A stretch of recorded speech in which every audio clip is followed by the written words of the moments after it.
In the blazing underworld, it's not only cold-blooded men who write history. From beauty queens turned drug queens to widows who transformed grief into power, these mafia women defied both bullets and laws. But the question remains, who among them is truly the most terrifying X-rays? In the smoke-filled, blood-stained world of the Camorra in Naples, the name Cristina Pinto, known as Nikita, was more than a legend.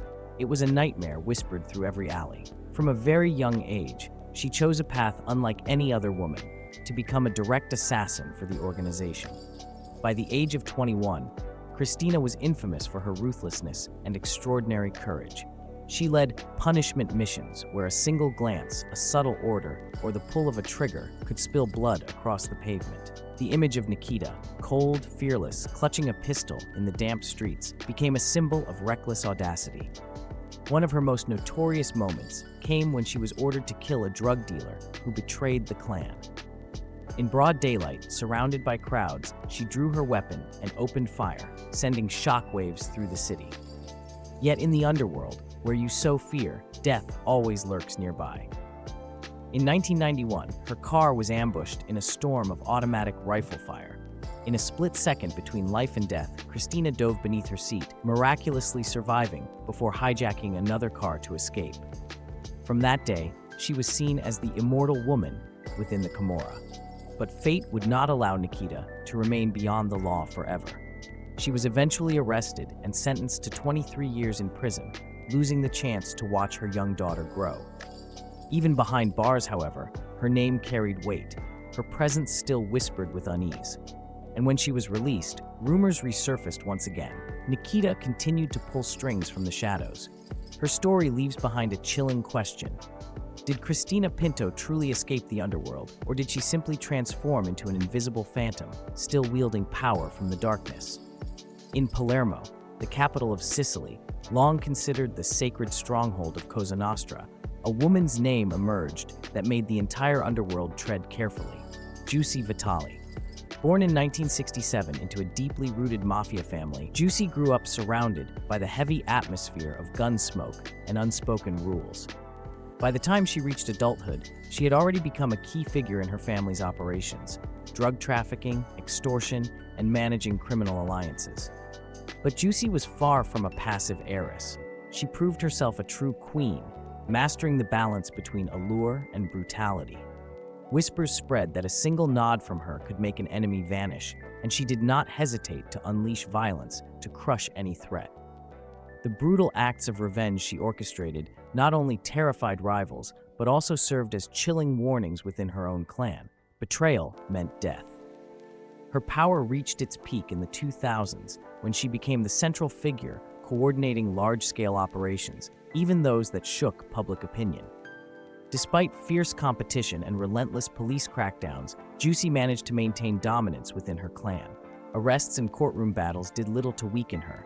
Instead, they only reinforced her image as Palermo's untouchable queen. Today, the story of Giusy Vitali remains shrouded in smoke and mystery. She stands as proof that mafia power does not belong solely to men. Yet one haunting question lingers in the streets of Sicily. Just how much does Giusy still control from the shadows? And who, if anyone, has the strength to bring her down? In the history of Australian crime, few names provoke as much curiosity and controversy as Renee Lawrence, the only female member of the infamous Bali Nine. Born in 1971 in Newcastle, New South Wales, Renee did not grow up in a powerful family like many other female crime figures. She came from a modest background, marked by the cracks of a troubled childhood. Yet it was precisely these struggles that pushed her onto a dark path, where drugs and violence became her destiny. The 1990s marked a turning point when Renee plunged into heroin smuggling across international borders. With rare audacity, she directly participated in risky transport missions, willing to take on dangers that terrified others. On April 17, 2005, at Bali's Ngurah Rai International Airport, her fateful moment arrived. Indonesian police arrested Renee with 2.7 kilograms of heroin strapped tightly to her body. The images of her being escorted under the flashing lights of reporters quickly became a shocking symbol throughout Australia. During her trial, Renee claimed she had been threatened by other members of the group, and forced to participate to save her life. But the Indonesian judges refused to accept her defense. The life sentence handed down was like a death knell for her freedom, plunging Renee into years of despair behind bars.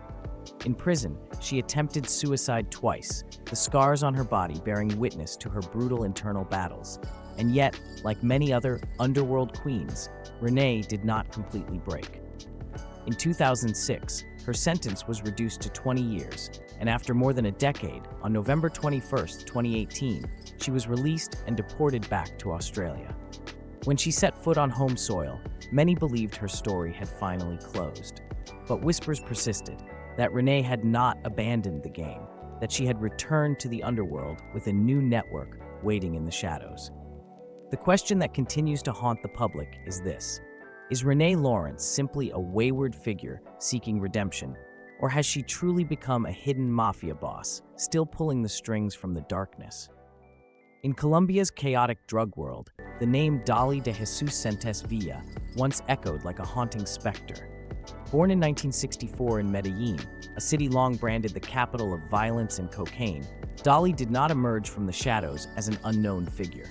She carried the blood of a notorious trafficking family, where her brothers were key players in international cocaine operations. Francisco, once a pilot for Pablo Escobar, amassed a fortune worth hundreds of millions of dollars. Fernando and Forge Milton each left their mark on the cartel map. Growing up in such an environment, Dali had virtually no escape. Her destiny seemed tied to the empire. By the 2000s, Dali's name was firmly linked with the Cali cartel, one of Medellin's fiercest rivals. She was not just the figure behind massive cocaine shipments, but also the one orchestrating secret alliances stretching from Mexico to the United States. The press dubbed her the Cartel Doll, a nickname both alluring and chilling, masking ruthless power beneath a feminine exterior. In 2011, Colombian police closed in and Dali was arrested. She was quickly extradited to the United States in 2012. By 2014, she faced a 5-year sentence for conspiring to import and produce cocaine. But the reality was more complex. Through legal agreements, Dali served only part of her time in the US before returning to Colombia in 2015. For many, this was not an ending, but a rebirth. Rumors continued to swirl that Dali still secretly maintained her networks, that her infamous romantic connection with Jaime Alberto Uribe, the brother of Colombia's former president, made her a figure of both scandal and fascination. And so the question lingers: was Dali merely a fallen beauty caught in the cartel's grip, or is she in fact a hidden mafia boss, still pulling the strings of vast drug routes from the shadows? In the grim landscape of Philadelphia during the 1980s, amid streets thick with heroin and gang violence, the name Thelma Wright suddenly emerged as a strange symbol, both elegant and terrifying. Born into a respectable family, Thelma's childhood was shaped by education, sports, and religious faith. No one could have predicted that this gentle young woman would step into the bloody underworld, a journey that began when she met Jackie Wright, one of the city's largest heroin dealers, with deep ties to the notorious Black Mafia. Love and marriage quickly turned into a fateful bond. Thelma became the wife of a kingpin, living surrounded by both luxury and danger. But in 1986, tragedy struck. Jackie was brutally murdered, his body discovered rolled in a carpet, riddled with fatal gunshot wounds. His death not only robbed Thelma of her husband, but also forced her into a cruel choice: withdraw and start anew, or take control of the bloody empire to provide for her son. Thelma chose the latter. With sharp intelligence and keen instincts, she inherited the drug network, overseeing the transportation of cocaine and heroin from Los Angeles to Philadelphia. Expanding operations from numbers rackets to large-scale drug distribution, she transformed into an unexpected queenpin. Though she never carried a gun, Thelma commanded a loyal network of protectors, enabling her to move in the shadows without fear. Her criminal life was filled with drama, high-stakes deals, near-death encounters, and watching associates fall into the hands of the law. Thelma ruled with strategy and cold calculation, yet maintained a refined appearance, a contrast that fueled endless fascination. Today, the story of Thelma Wright remains one of the strangest chapters in American crime history, a woman not driven into darkness by poverty or abuse, but one who willingly stepped into it, transforming herself into a powerful mafia boss. The haunting question endures: was she a victim of fate or a ruthless figure who deliberately chose this path? Amid the violent streets of Guatemala and across Central America, one name rose like a queen of the shadows: Marie Diana Chacon Rosell, often called the Queen of the South. Unlike many other female crime bosses, Chacon's life began quietly.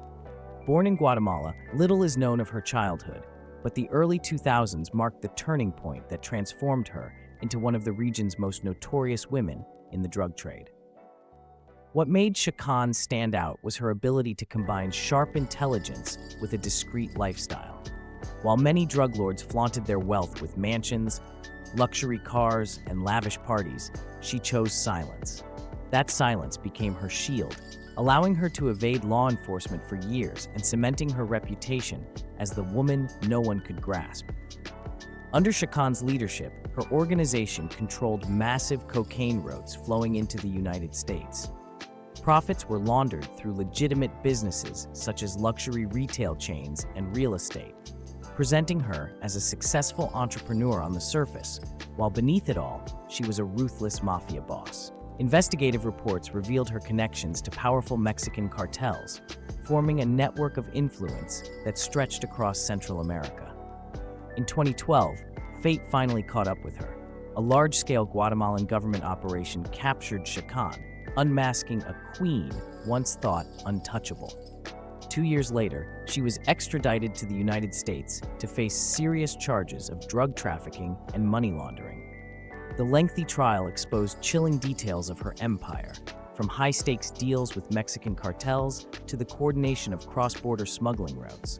The unexpected twist came when Sean cooperated with U.S. authorities, providing valuable intelligence on cartel operations and hidden regional networks. This cooperation earned her a reduced sentence, and in 2015 she was handed just 12 years in prison. Yet observers remain convinced that the Queen of the South never truly disappeared.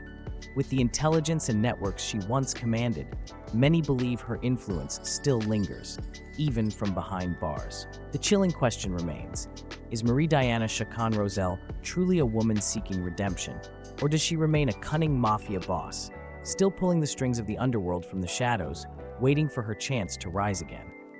Amid Florida's golden beaches and glittering high-rises, a hidden crime story slowly unfolded, tied to the name Charmaine Suzette Roman, a woman who lived two completely opposite lives.